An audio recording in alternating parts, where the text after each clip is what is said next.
another massive fight weekend coming your way this weekend. We're going to start off with what's coming up on Friday night. Out here in Phoenix, or in Glendale, Arizona this time around, we have another one of these Arizona cards, and it's going to be a pretty solid card. Nothing like the Riyadh season 1 from top to bottom that it's going to be, but the main event specifically is going to be a massive, massive show. We have Jaime Munguia, 43-1. He is going to be fighting for his first time since losing to Canelo in May. He's going to be fighting Erik Bazinyan, who has had a top-ranking option for himself now in this weight class at super middleweight, and they're going to be going for 12 rounds in Glendale, Arizona on Friday night. Both of these guys are, once again, in contender positions. We know that Jaime's already lost to Canelo. I don't think that's going to be a rematch we see anytime specifically soon, but we don't know what Canelo's going to do. Belts are going to have to open up eventually. Both these guys are in prime position to get belts when those belts start to open up. And both these guys are tremendous fighters. It should be a sensational fight to watch because we're talking, like I said, this is a massive fight. Two of the top contenders at super middleweight, and it's going to be a good fight to watch. Then the co-main event for that fight, Richard Torrez Jr., we're going to go to heavyweight. He's going to be fighting the journeyman, Dawejko. He's 28-11-4, 8 rounds at the heavyweight division. This is more of Richard Torrez seeing what he's capable of doing, a little bit of a step-up fight, fighting a journeyman on a bigger stage. Richard Torrez Jr. should get the win here, but ultimately it's going to be seeing what is Richard Torrez capable of doing. Here's the other one that I'm more so identifying and looking at right now for this fight card. And it's going to be Emiliano Vargas. He's 11-0, 20 years old, one of the top prospects in all of boxing currently. Bright future. He's going to be fighting Larry Friars, who's 13-6-1, 8 rounds, junior welterweight weight class. This is not going to be a massive fight where it moves the needle or ton, but this is getting Emiliano Vargas another fight on a big stage to potentially add another win to his win column and continue to progress as he develops as a prospect. Once again, we know he's not going to be fighting big-time guys, only 20 years old, but to keep an eye on one of the premier guys that we could be seeing as a champion in boxing one day, an elite young prospect. So that's what we got in store for Friday night in Glendale, Arizona in the Munguia Bazinyan fight card. Now let's head over to what we have in Saturday, because what we have is a special situation. Friday night, we'll be having the one in Glendale. Less than 12 hours, or just about, less than 12 hours, about 8-9 hours, we start Riyadh season card Wembley edition. Those of you that's already been tuning in and watching the Wembley setup this entire week, we know how Saudi does it. They put big time funding into open workouts, the press conference, so on and so forth. It has been top notch as always. And we have seen another sensational week building up to this massive day on Saturday. This will be the biggest fight card and biggest event officially now in UK history. Also, will be one of the biggest in boxing history. And when you talk about having 96,000 people packing out and filling Wembley Stadium, there also is an expectation, what we've heard rumors of now, is that the UK fans have already purchased different tickets or whatever the case might be, that they are expecting for there to be already 50,000 plus there at the very start of the opening fight when the gate opens. UK fans love boxing. We know that is their second favorite sport out there. Obviously, we know football is number one, but we talk about boxing. There is a very rich history there, and that is a country that loves boxing, and you have a card full of homegrown UK British fighters.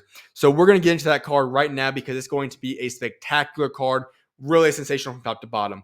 I'm going to go from the bottom, work our way up to the main event. Starting the day off will be Mark Chamberlain, 16-0, fighting Josh Padley, 14-0, lightweight. Mark Chamberlain is a guy who's at lightweight division, who has been working his way up quite quickly and is in position, I'd say, given 1 or 2 fights, this is included, to put him in position to have a championship type fight. Now, is he at that level right now? We're going to see. He has to get another win. He fights an undefeated Josh Padley. Chamberlain is the favorite. Would be very intrigued to see exactly what he's capable of at this level. And like I said, he's a guy nearing and inching closer and closer to getting himself in position for a championship level fight. That's the first fight we're going to kick everything off with. Then we have a very unique fight, a fight with a lot of impact held on it. It is Ishmael Davis, 13-0, fighting Josh Kelly, 15-1-1, light middleweight division. Here's the interesting thing. For those that are not aware, this fight was originally supposed to be Liam Smith versus Josh Kelly. It had to be, Liam Smith had to pull out due to illness. He had to get replaced. I just had Ishmael Davis. He was just talking on the DAZN broadcast for the open workouts yesterday. He shared the story about this. Very, very hilarious story overall. He's watching the Canelo fight this past weekend on Saturday, and he's staying up watching it, and all of a sudden he gets a phone call. His phone starts going off saying, hey, Liam's out. Do you want to fight in just 6 days? He says yes. He's filling in. We have Ishmael Davis, 13-0, fighting Josh Kelly. Light middleweight. Ishmael Davis personally is almost an upgrade, I'd say, for Liam Smith. Now, we have to remember this is going to be an interesting situation. You have 6-day notice. He was already preparing for a fight next month, but he obviously wasn't 100% ready for this one. However, nor was Josh Kelly. He was not ready for this specific fight. So it's going to be interesting to see how this unfolds and how this fight goes down. But for Josh Kelly specifically, 15-1-1, he has had a up and down career. Him being an Olympian, a lot of people expected him to have a rapid start, but he's almost had a little bit of a stagnant run for a little bit now in his boxing career. Turning around on this big of a stage could do wonders for his career. Will be interesting to see how this fight goes down. But Ishmael Davis, like I said, he's undefeated, a great fighter. Will be exciting to see what he brings to the table Saturday. Then let's go to the next one. We have Willy Hutchinson, 18-1. We find Joshua Buatsi. He is another guy that is going to be an intriguing fight. Now, this one actually might be a potential fight of the best fight on this card, to be honest, when we talk about evenly matched and the impact of it, because they're going to be fighting for the WBO interim light heavyweight title. Remember, light heavyweight is currently the division that has all the belts wrapped up by two guys, Beterbiev and Dimitri Bivol. Clashing heads October 12th. That's going to be a big-time fight. You have to have interims, though, because they're not all going to be hold those belts. The undisputed champion of the world for light heavyweight will only last a certain amount of time.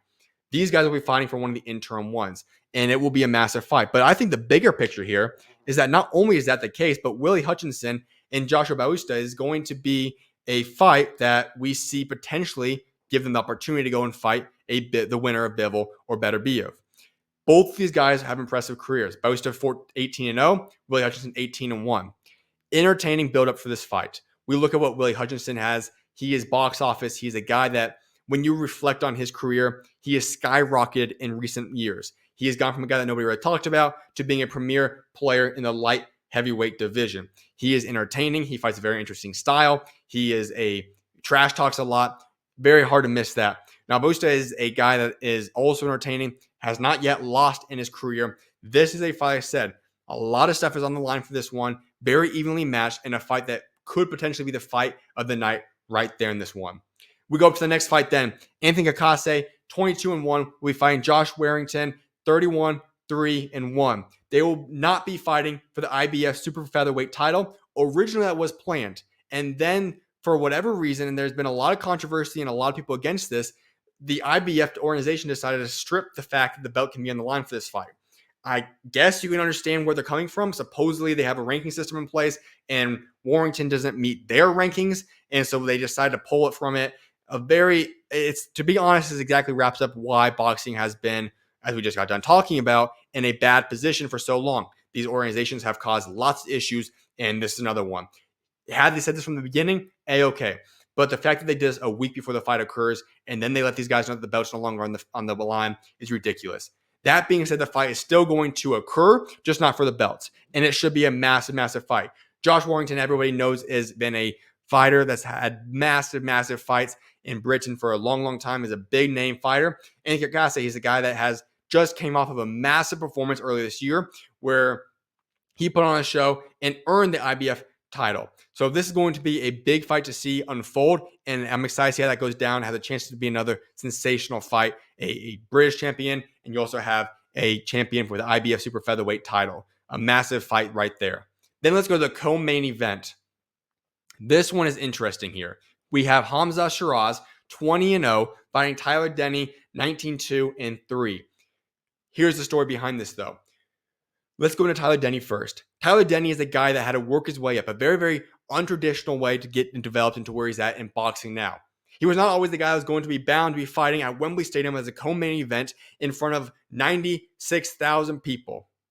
But he's got on a 6-win streak fight that has been a massive display of what he's capable of doing. Some legitimate big wins throughout that streak, and he's made a statement to allow himself to be in position now to where the European middleweight title is now going to be on the line for this fight.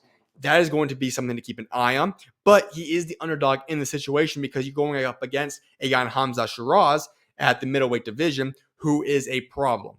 He is 20-0. He is the tallest guy in that weight class, and he is a guy that's able to move at a very good pace. He's going to fight behind the jab. You're not going to be able to beat him by utilizing a jab. And he is a tough opponent.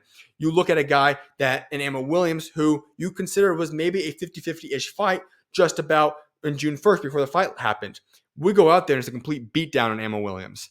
That was an embarrassing show on June 1st when that fight went down. Hamzah Sheeraz was on a massive stage there on the 5v5 card, and he showed the world that what he's capable of is taking down one of the top guys in all of the division, in Emma Williams, in a spectacular fashion. This is a guy that could easily be contending for a belt in the very, very near future. He's one of the premier prospects up and coming in boxing. He should be a guy that I'd be shocked if he's not a champion in the very near future. He is the favorite, as I said, for this fight, but he's a guy to certainly keep an eye on, as he does have a very, very bright future. Let's head into the main event, though. Anthony Joshua, 28-3, going up against Daniel Dubois, 21-2. This is going to be for the IBF heavyweight world title. If you guys don't recall, we had the undisputed championship of the world fight with Tyson Fury and Alexander Usyk earlier this year in May. That fight occurred. Usyk became undisputed for the first time in 25 years in the heavyweight division. Following that, after about a few weeks, we always knew rumors were going to emerge, and Usyk decided to do it and say, you know what, I will resign the belt. I'm not going to hold on to it.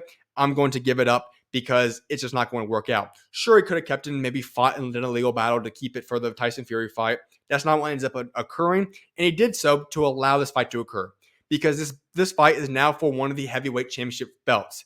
What does that mean? Well, Usyk and Fury will still have 3 belts on the line when they rematch in December. The winner of that fight will then have an opportunity to then fight the winner of this fight in early next year, maybe spring of next year, but either way, we're getting the first 6 months of the year. And what will be another undisputed fight, meaning that we're going to have 2 undisputed heavyweight championship fights of the world in a calendar year. A lot better than having to wait 25 years around the corner. Therefore, though, that's what's on the line for this fight. Massive, massive news, because you're going to become a heavyweight champion. Other big statistics about this fight: Anthony Joshua, he is looking to become one of the only heavyweight champions to have the title 3 separate occasions. Tyson Fury will also be going for that title in December. So AJ has a lot on the line in this fight. So let's break down what to expect. Anthony Joshua, as I said, is 28-3. Let's rewind the clock a little bit. AJ was rising to become one of the premier boxers in all the world. Solidified himself as potentially the face of boxing, or at least one of them, 2016-ish time. We're talking about these massive fights. We're trying to get an undisputed fight between Deontay Wilder, Anthony Joshua. Did not come to fruition. We know that whole story in one of the biggest fights that never failed to occur. We then go forth, and he ends up going down and fighting Ruiz. Then he gets the rematch. It loses to Ruiz. Then he does the rematch and gets the title back. Gets it for the second time. And then we go into the Usyk series, and he loses to Usyk twice, therefore giving him the 3 losses that's on his record currently. Following that occurrence, he takes a little bit of a break. He reevaluates himself, and he re-identifies the entire boxing. He gets a new trainer in Ben Davison, who decided to kind of revolutionize and change up AJ to bring the best out of him. This combo could not have been more perfect, as we've now put AJ in a position to be the best version of himself. And we have noticed that because since that point, he's remained active. He fought 4 times in 365 days, and now he's going to be fighting again for a championship belt, as he deserves it. Now, to reflect on those 4 fights, it has been an utter domination. He has KO'd each and every single one of them, and now that no fight has even been close. They've been taken care of easily. And not easy guys either. He's been fighting Francis Ngannou, Otto Wallin, Robert Helenius. The list goes on. He's been having high-level fights, and now we see him getting this position against Daniel Dubois. Let's rewind the clock a little bit on Daniel Dubois now. He is 21-2, and for him, he also had his career halted to a quick stop by losing to Alexander Usyk early in his career. Just 2 fights before this one, he was fighting Usyk. A lot of debate. He had 1 low shot, some debate whether or not it was below or above the belt. Regardless, that could have potentially ended the night for Usyk. We don't know. History will never reveal itself because Usyk ends up winning that fight anyways. But since that point in time, there was a stigma that became developed about Daniel Dubois. Many people started to believe that he's just a quitter because of the way he just essentially gave up on the Usyk fight. But he takes a little bit of time off, reestablishes himself. December 23 of 2023 comes around, and he goes and fights Jarrell Miller on the Riyadh season card in December. And in that fight, he gets a KO in the very closing seconds of the round 12. showing that he has heart. He was taking big hits, and yet he prevailed through that one. We then go forth into the June 1st card, and he absolutely destroys Hrgović, a guy who people perceived Hrgović to be a top contender in the heavyweight division. And in that fight was a complete destruction of him. It was a brutal fight, but Daniel Dubois, the way he fights, is the style that allows him to be hit a lot. And we learned two things. We learned, one, he can take a hit by Hrgović over and over and over again, but he also can give a hit, massive hits, while being hit as well. And so he made a statement in that fight, setting himself up for this position to fight for the IBF heavyweight world title against Anthony Joshua. When we look at this fight, we're talking about two guys, two British fighters that's going to be able to go take place and fight in their home country in one of the most world-renowned stadiums in the entire world, in what will be one of the biggest boxing events that mankind has seen in boxing, not only in the UK, but in the entire world as a whole. When these two guys take the ring on Saturday, for me, it'll be afternoon, night, wherever you're going to be when this fight ends up occurring, it's going to be a massive showdown. If I had to give you guys my pick on this one, I would give AJ the lean. The reason I say that is that the Anthony Joshua that we are starting to see develop right now is the Anthony Joshua that we once believed had the potential of him becoming many, many years ago. He looks to be the guy that when we look at the top heavyweight fighter, he looks to be that guy. You look at his skill set, his power, the way he carries himself, his mentality, the way his aura, the way he just carries himself, all these different characteristics. He seems to be that guy that when you look at a face of boxing, that looks to be the guy, and he's looking to take on those shoes now as he continues throughout his career. Now, I don't know what's going to happen on Saturday specifically yet, but Anthony Joshua has had an incredible return to form. And I might not even say return because he almost looks better than he ever has been looking previously. And this Anthony Joshua is a guy that, well, I'm not going to say it right now because we don't have factual proof. He looks like a guy that would be a much better fighter against Usyk if he were to fight him now, as opposed to when he fought him a couple years ago. I don't know if he's going to win that fight. That's something I have to break down and really evaluate before I make a claim. But that's a guy that you're looking at and say he looks like he could challenge to be the best heavyweight fighter in the division. And certainly, I've already said it last episode, I could see AJ emerging as the second best right now. I would prefer him over Tyson Fury at this point in time because I broke that down last episode. Because AJ just has this different ability about him and he's producing at an incredibly high level. It is dominant. He is focused. He's getting after it immediately. There's not all this excess partying. There's not this excess of emotion. It's just he knows what he wants to do and he's going after and getting it and he's taking his full potential, his God-given dynamite power to go out and accomplish this. And when you talk about his tools, he is one of the most powerful fighters at the heavyweight division. He's also one of the most skilled fighters at the heavyweight division. Those two combinations rarely come along.